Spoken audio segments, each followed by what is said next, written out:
Trump's private jet was already humming on the runway. Rain streaked sideways across the tarmac. Cargo crates, sealed with diplomatic tags, were being wheeled up the ramp. And among them, one grey container, unmarked, quiet.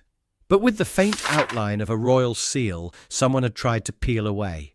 Sergeant Ewan Hart wasn't meant to be there. Off duty, no orders.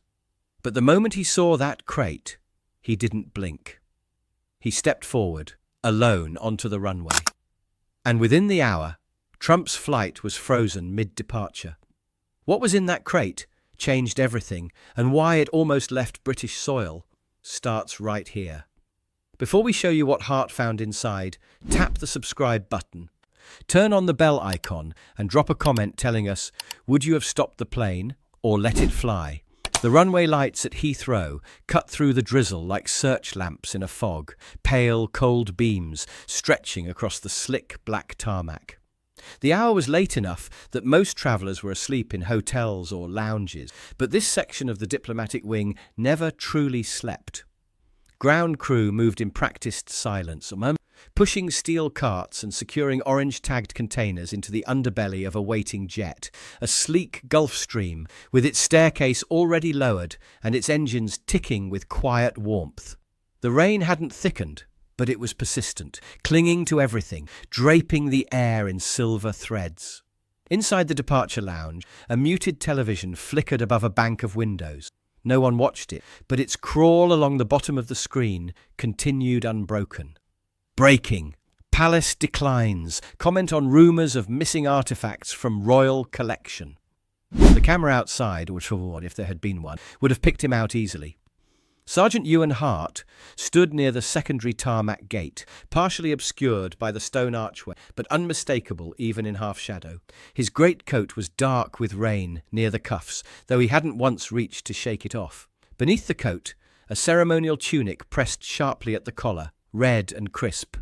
Technically, Hart was off duty, reassigned briefly to a liaison post as part of a larger diplomatic rotation. A formality, a name added to a roster. But anyone who knew Hart knew he wasn't one to let formalities dull his instinct. He stood without leaning, without shifting his weight. His eyes tracked the movement of cargo handlers and the slow, deliberate procession of sealed crates. He wasn't meant to intervene. His role tonight was observational. Limited oversight for a departure already cleared by higher authority. And yet, something about the rhythm was off. It wasn't a mistake exactly, more like a single note in a familiar piece of music landing just shy of its mark. A crate had been wheeled in from the secondary bay, larger than the rest, dull grey in colour, with a single thick band of adhesive where some kind of shipping seal had clearly been removed, not peeled, torn, as if someone meant for it to go unnoticed. Hart's gaze followed the man pushing the crate, a handler in high-visibility gear, moving efficiently but without the polish of palace-trained logistics staff. That alone wasn't unusual. But then Hart saw the badge stitched to the handler's chest, dark blue, silver trim, crooked at the edge, not standard issue, not diplomatic security. Just outside the lounge entrance, a palace attaché flipped through a departure manifest clipped to a waterproof folder. He glanced up. Their eyes met. Hart's and his, just for a second. Neither of them spoke, but the message was exchanged. Hart let out a slow breath, barely visible in the cold. He didn't move, not yet. But in that moment, the night had shifted, and something, somewhere, had just crossed a line. Rain pattered softly against the high glass windows of the diplomatic lounge, the sound barely audible over the low murmur of radios and rolling cartwheels outside. Heathrow's night crew moved with practiced anonymity, their reflective vests flashing under the floodlights as they guided more crates toward the waiting jet. Everything looked orderly. Everything always did. But Hart's attention stayed fixed on the man with the crooked badge. The handler moved quickly, head down, as though rehearsed. His gloves gripped the crate's edge with more tension than necessary, the muscles in his forearms tight beneath the fabric. Hart had seen that kind of body language before. Soldiers moving something too valuable to drop, or smugglers hiding something they couldn't afford to lose. The difference was in the eyes. This man's eyes flicked constantly, scanning the tarmac like someone expecting to be stopped. Hart didn't break his stance. He simply adjusted his weight just enough to get a clearer view. From here, he could see the crate's markings more fully. Heavy-duty latches, reinforced corners, dull grey paint that had been recently touched up. The adhesive stripe, where the royal seal had been torn off, was still sticky, curling slightly at the edges in the damp air. A few feet away, the palace attaché was still standing by the manifest desk, rain dripping off the brim of his hat. He shuffled the pages once more, pen poised but unmoving. When he glanced up this time, Hart noticed the faint tightening around his eyes. He'd recognized it too. They both knew what that shape meant. Royal regalia didn't travel in boxes like these, without a phalanx of signatures, counter-signatures, and escorts. This wasn't routine, and they both knew it.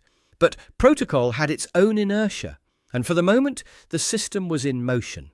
A convoy of black SUVs idled near the edge of the tarmac, headlights off, exhaust plumes faint in the cold. Inside the lead vehicle a figure shifted, one of Trump's aides, Hart guessed, speaking rapidly into a headset. The Gulf Stream sat like a patient predator in the rain, its engines a low hum. Everything about the scene suggested power moving in silence, gliding past ordinary oversight. Hart let the moment stretch, counting his breaths against the patter of rain. He could step forward now. He could ask to see the manifest, make a call to the duty officer, raise a flag. But he also knew what that would trigger. A chain reaction of denials, delays, phone calls, political friction. And if he was wrong, even slightly, he'd become the story instead of the solution. So he stayed still. Another crate was rolled up the ramp. This one carried a bold diplomatic code stamped in black across its V-side. Routine. Expected. Nobody blinked. Then the grey crate was hoisted. Two handlers, including the man with the crooked badge, manoeuvred it toward the underbelly cargo bay. Hart's eyes tracked it the entire way. The attaché's gaze flicked once more toward Hart. That silent glance held a question. Are you going to move? Hart gave nothing back. Not yet. A gust of rain blew across the tarmac, misting his greatcoat. He didn't lift a hand to brush it off. He let it soak into the fabric, a silent marker of his patience. Inside, his thoughts clicked like gears. If it's truly what I think it is, it will have to surface before it leaves. It will be declared, or it won't. Either way, I'll be there. A voice crackled over the tarmac intercom, announcing that boarding would commence in 5 minutes. The SUVs shifted slightly as doors opened. Security staff in dark suits stepped out, scanning the perimeter with professional ease. Somewhere beyond the runway fence, a paparazzi lens glinted under a hood, waiting for a photograph that might never come. Hart adjusted his stance once more, not enough for anyone to notice. He watched as a final strip of packing tape was pressed onto the grey crate. He saw the handler's gloved thumb press the tape harder than necessary, as if sealing a secret inside. The attaché closed the manifest folder with deliberate slowness. His expression was neutral, but his body was angled slightly toward Hart now, like a man trying to send a message without speaking. Hart inhaled, then exhaled slowly. His gloved fingers brushed the edge of the greatcoat's pocket, where his identification and secondary clearance badge rested. He didn't move to take it out. Not yet. The engines of the Gulf Stream gave a low surge, warming for departure. The tarmac lights reflected off the wet ground, casting long, wavering shadows across the scene. Somewhere in the distance, a plane lifted off, its roar muted by distance and weather. Hart's eyes never left the crate. He could feel the shift building, like pressure behind a dam, the kind that would break not with a crash, but with a single decisive crack. For now, he waited, and the night waited with him. The announcement came over the terminal intercom in 2 languages, clipped British English first, then French, signalling the final boarding call for the diplomatic flight. The black SUVs rolled slowly toward the stair ramp. Their tires hissed on the rain-slick tarmac as Trump's aides stepped out first, one adjusting a long overcoat, another cradling a leather portfolio tight against her chest. The former president emerged last, framed by the vehicle's open door, his silhouette backlit by the glow of the jet. He moved with practiced ease, a coat draped neatly over his arm, nodding once toward the airport staff before adjusting the cuff of his shirt. He smiled faintly as the press cameras snapped from behind the security cordon. To them, this was just another dignitary departure, another shot for the tabloids. Ceremonial guards were positioned by the tarmac, standing in formation. Symbolic, traditional, a final gesture of British courtesy before the plane took off. Sergeant Ewan Hart stood among them, still and precise as always, but this time he moved. As Trump stepped toward the bottom of the stair ramp, Hart broke formation, just a single step forward, but enough to command attention. The other guards didn't flinch, didn't shift. This wasn't a planned protocol motion. Trump's aides stopped walking. Hart's boots tapped deliberately against the wet tarmac as he approached the base of the steps. His overcoat flared slightly with the breeze. A member of airport security took a half step forward, but paused when he saw the insignia on Hart's shoulder. Royal Security, Senior Ceremonial Class. A man in a grey suit, clearly one of Trump's political handlers, stepped forward to intercept. "Excuse me," he said, his tone sharp but professional. "This is a private flight. Manifest cleared. Diplomatic priority." Hart stopped 3 paces from the bottom of the stairs, his posture relaxed but unmistakably resolute. He spoke without raising his voice. "This aircraft is carrying sealed cargo marked for diplomatic passage. One of those containers bore, until recently, a royal shipping seal." The handler blinked. "That's above your clearance level, Sergeant."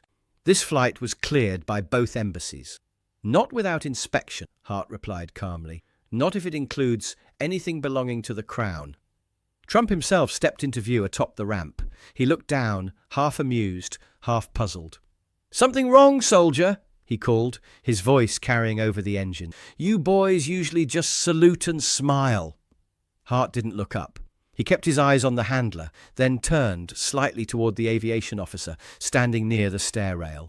Under the Royal Protection and Export Act of 1894, any object bearing the sovereign's seal, whether ceremonial, historical, or personal, may not leave British soil without inspection and recorded clearance. The rain had quieted to a fine mist, almost like fog. Every sound landed sharper now. The hum of engines, the clicks of camera shutters from a distance, the soft scuff of security boots shifting on concrete. The handler opened his mouth, closed it, then glanced toward Trump. Trump's smile had faded. He began descending the steps slowly, each footstep echoing against the aluminum. At the bottom he stopped, just feet from Hart. "You think I'm smuggling the crown jewels out of the country?" he asked, eyebrows raised. Hart's voice remained level. "I believe there is a crate on board that has not been logged in the current diplomatic manifest. Its prior seal belonged to the late Queen's private archive." Trump scoffed. "You've got a hell of an imagination. You know how many gifts I've given and received over the years? Half this plane is protocol thank yous. Then you'll have no objection to a brief inspection." The handler stepped in again. "We don't have time for this. We're in motion. This delay is—" Trump held up a hand, then turned to Hart. "You're making a scene, a very public one. In case you hadn't noticed, there are cameras on you." Hart didn't flinch.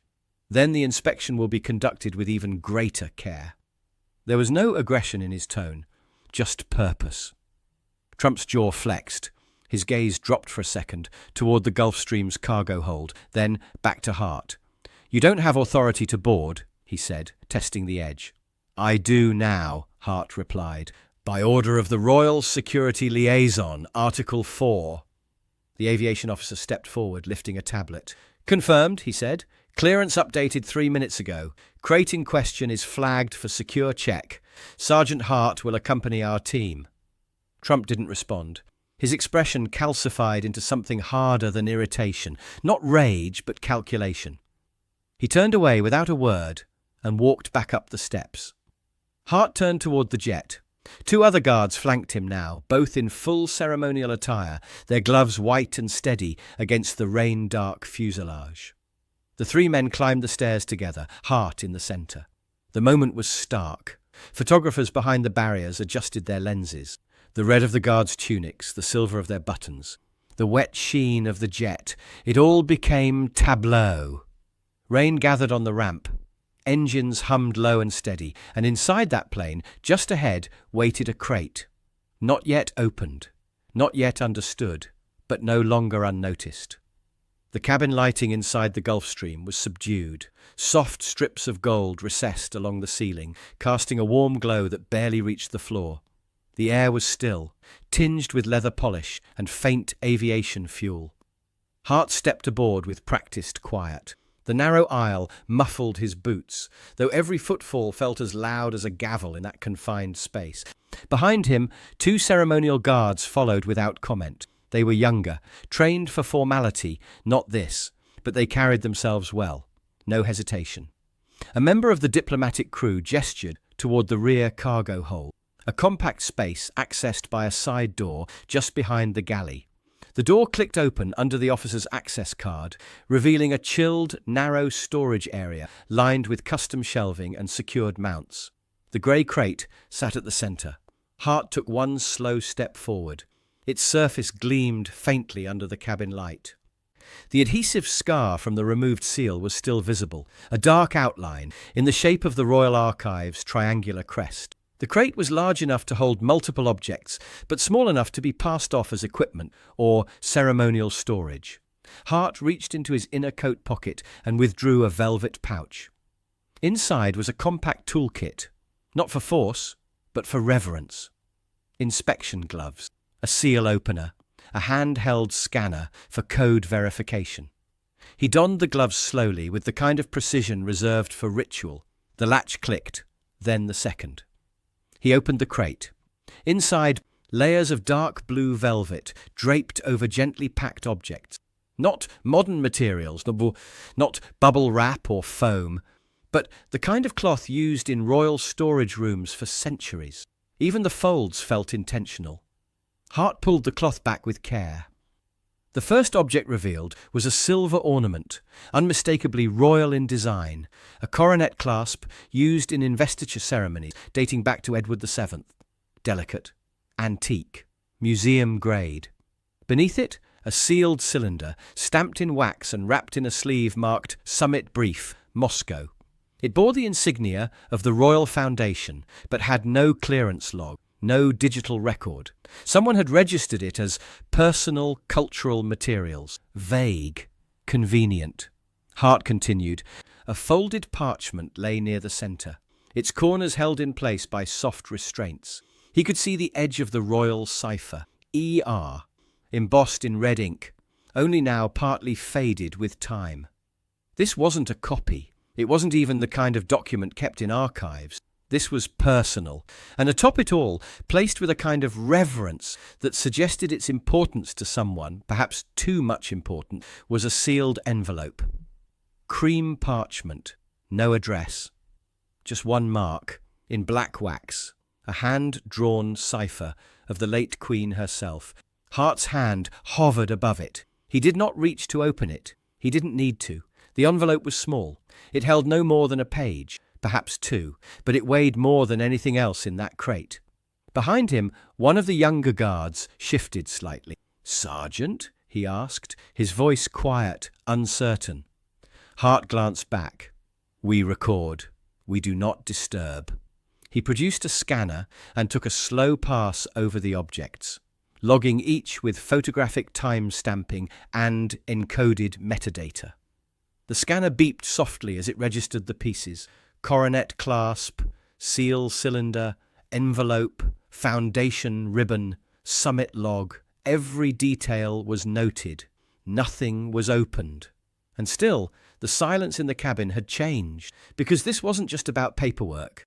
It wasn't about export law. This was intent, and the attempt to make it invisible. Hart closed the crate gently, re-latching it with care. He affixed a temporary seal across the front, marked with his rank and clearance ID.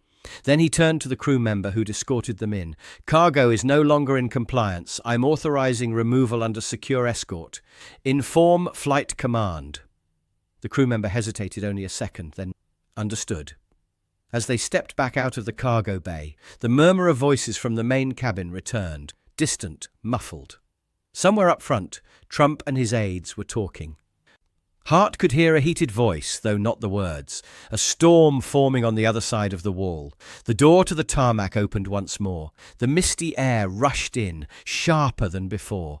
Hart descended the stairs slowly, the two guards behind him now flanking the crate, as it was rolled out by airport security.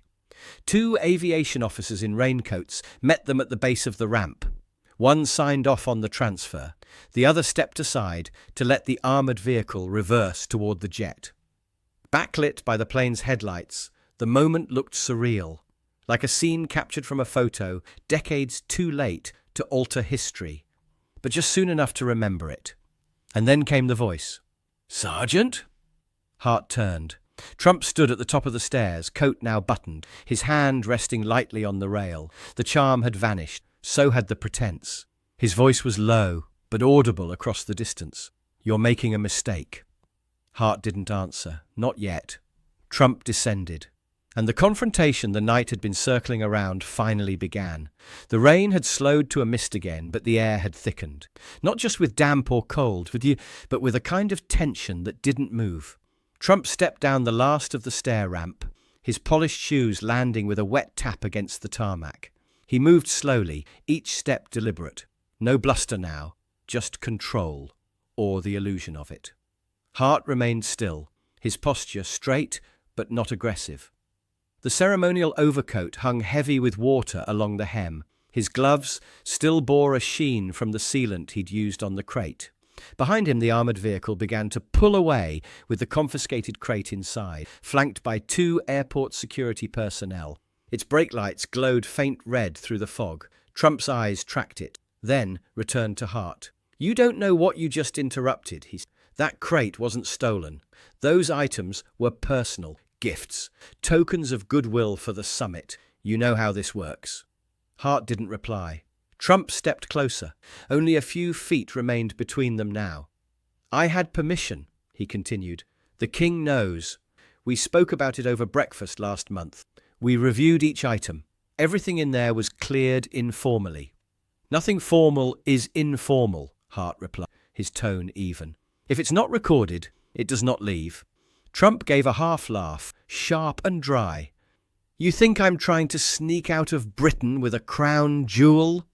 Hart didn't move. "No, I think you're trying to leave with something that was never yours to take." The words landed like weight. Not shouted, not dramatic, just final. A small crowd had formed near the side of the jet. Aides, flight crew, a lone photographer who was already raising his lens. Airport police stood back, unsure of whether to intervene. The protocol lines were blurred now. This was no longer routine. "You're just a ceremonial guard," Trump said, voice harder now. "A uniform, a symbol. I've dealt with real authority. You're stepping outside of your rank." "Symbols are remembered," Hart replied. "Ranks fade." Trump tilted his head, studying him. "You've got a script, don't you? Some knightly line to make yourself feel noble." Hart said nothing. The former president glanced toward the departing vehicle again. His eyes lingered on it, then narrowed. "There was a sealed envelope in that crate," he said. "It was private, addressed to me from her. It wasn't government, it wasn't property, it was trust." Hart's brow didn't twitch. "Then it will be returned through the proper channel." Trump's jaw tensed. "You think this is about paperwork, about chains of custody? That envelope had her cipher on it. You know what that means." Hart held his gaze. "I do. That's why it stayed sealed." That landed. Trump paused, not out of respect, but calculation. "You could have let this go," he said, voice low. "No one would have known. You'd have saved yourself the trouble, maybe even earned yourself a favour." Hart's answer came like stone. "Favour is not the currency of duty." For a moment, neither man moved. Behind them, the plane's engine throbbed, waiting. Flashbulbs popped again from across the cordon. The photographer now had the moment. Trump with a clenched fist, Hart motionless, the storm barely held at bay. "You've caused an international delay," Trump snapped. "You've embarrassed a former head of state, you've interfered with a private flight, and you did it all on suspicion." "I did it on record," Hart corrected. "The crate was unlogged, the seal was stripped, and you just admitted what was inside." Trump exhaled, not quite defeated, but unable to press forward. "This is going to be a mess for you," he warned. "Palace will throw you under the carriage wheels. You'll be suspended by morning." Hart nodded once. "If that's the cost, I'll pay it." The words were plain, no grandeur, just acceptance.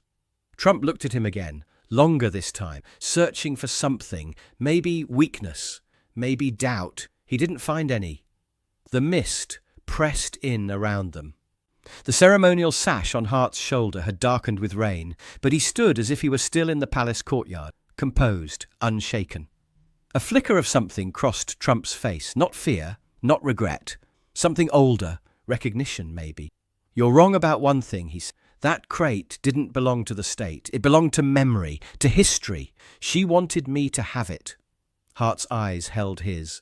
"Then it would have been written down." That silenced him. For a full breath they stood in it. Then, slowly, Trump reached into his coat pocket. From inside he pulled out a sealed manifest document, folded once, damp around the edges. He held it up. "The press will spin this their way," he said, "and so will yours. But don't fool yourself, you just made an enemy. I didn't act to make one, only to serve." He took the document and tucked it inside his coat. Then he stepped back. Trump didn't offer a parting shot. He just turned, climbed the stair ramp, and disappeared into the jet. The door sealed behind him. The jet didn't move. Not yet. On the tarmac, Hart stood alone now. The guards had retaken formation. The armoured vehicle had vanished down the lane toward the palace. Cameras still clicked faintly in the mist. But the moment had ended. Not with sirens, not with orders barked, just with a single act of refusal. The rain had eased by the time the convoy crossed into central London. The city was still asleep in parts. The odd cab trailing through a yellow light, the shiver of wet leaves beneath wrought iron fences. The windshield wipers of the lead vehicle moved in slow, steady rhythm. Inside, no one spoke. In the back seat of the second car, Sergeant Ewan Hart sat alone.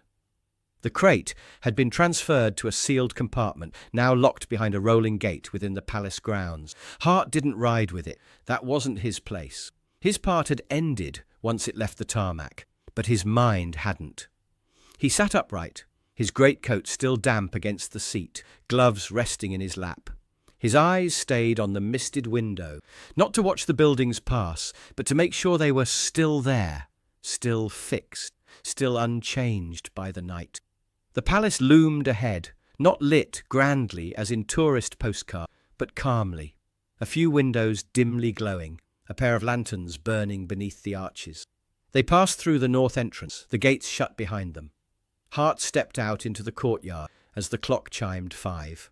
The hour between night and morning, too late to be dark, too early to be bright. The stone beneath his boots was slick, but clean.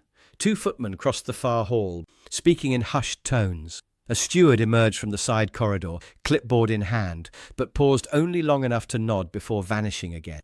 No one asked questions. No one needed to. Hart walked the east corridor alone, his footsteps steady. His route didn't take him toward the archive vault or the command wing. He wasn't due for debriefing yet. He wasn't looking for recognition. He simply returned to the one place where everything made sense. His post. Outside the royal gates, in the first hints of dawn, a new batch of tourists had begun to gather. Some clutched maps. Others checked their phones. A few pointed at the palace facade, wondering aloud whether the guard would change soon. Hart reached the ceremonial archway and resumed his stance. Back straight, heels together, hands behind him. His tunic was marked faintly at the collar with the ghost of rain, not enough to draw attention, but enough to remember. And that was enough. Inside the vault, the crate would be logged and sealed. The Queen's cipher would remain unopened. The parchment would wait. Perhaps for another monarch, perhaps for no one. But it would wait on their terms now. Hart didn't shift. He didn't blink. He didn't need to. Because for every quiet moment, when the line could have blurred, when protocol could have bent, someone had stood. Not with threat, not with violence, but with stillness. And in this palace, stillness was its own kind of power. Would you have let the crate leave the country? Or was Sergeant Hart right to risk everything to uphold tradition? Tell us what you would have done in the comments. We read every single one. If you believe some things should never leave royal soil, tap the like button now. Make sure you're subscribed with the bell icon turned on so you never miss another Untold Royal Guards. And if this one made you think twice about what power really means, share this video with someone who still believes ceremony has no purpose. Other untold stories from the palace gates are appearing on your screen now. Watch them next, and we'll see you tomorrow, same time, same place, with a brand new one.